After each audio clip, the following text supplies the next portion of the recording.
আসসালামু আলাইকুম প্রিয় খামারি ভাই বোনেরা, নতুন আরেকটি ভিডিওতে আপনাদের স্বাগতম। আজ আপনাদের সাথে খুব একটি গুরুত্বপূর্ণ ভিডিও শেয়ার করতে যাচ্ছি। আশা করি পুরো ভিডিওটা জুড়ে আমাদের সঙ্গে থাকবেন। আজ আপনাদের সাথে যে বিষয়টা নিয়ে কথা বলবো সেটা হচ্ছে ছোটো বাছুরের পাতলা পায়খানা হলে আপনারা কী করবেন। ছোটো বাছুরের পাতলা পায়খানা আপনারা নিজেদের বাছুরের ট্রিটমেন্ট করতে পারবেন, সেই বিষয়টা আজকে আপনাদের সাথে শেয়ার করছি। দর্শক, স্ক্রিনে দেখতে পাচ্ছেন একটা বাছুর এবং আমার সাথে একটি ট্যাবলেট, এসকেপ কোম্পানির একটি ওষুধ মারভোভেট ওষুধ। এবং এই যে বাছুরটা, এই বাছুরটা অনেকদিন যাবৎ আপনার পাতলা পায়খানা করছে। প্রথম অবস্থায় খামারি এই বাছুরটাকে খাইছিল মেট্রোবেট ট্যাবলেট, কিন্তু মেট্রোবেটে তেমন একটা ফলাফল আসি নাই।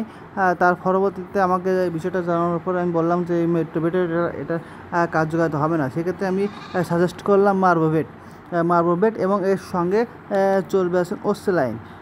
সেটা হতে পারে আপনার দোকানের ওসেলাইন, কিংবা নিজেরা যদি বাড়ি থেকে তৈরি করতে পারে সেটাও।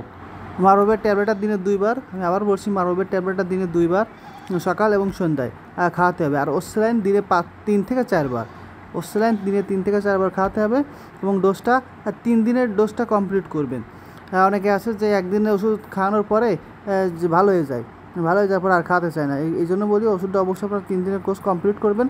আর এই যে স্ক্রিনে দেখতে পাচ্ছেন খাওয়ানোর সিস্টেম, আপনারা অবশ্যই ওষুধগুলো এরকম সুন্দর করে গুঁড়ো করে নেবেন।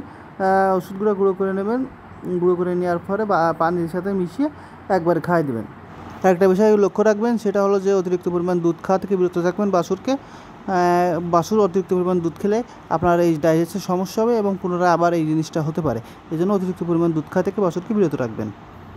প্রিয় খামারি ভাইরা, আজকের ভিডিও এই পর্যন্ত। আবার নতুন কোনো ভিডিও নিয়ে আপনাদের মাঝে হাজির হব। সে পর্যন্ত সবাই ভালো থাকবেন, সুস্থ থাকবেন। আর অবশ্যই যারা এখনো চ্যানেলটি সাবস্ক্রাইব করেন, অবশ্যই চ্যানেলটি সাবস্ক্রাইব করে আমাদের পাশে থাকবেন।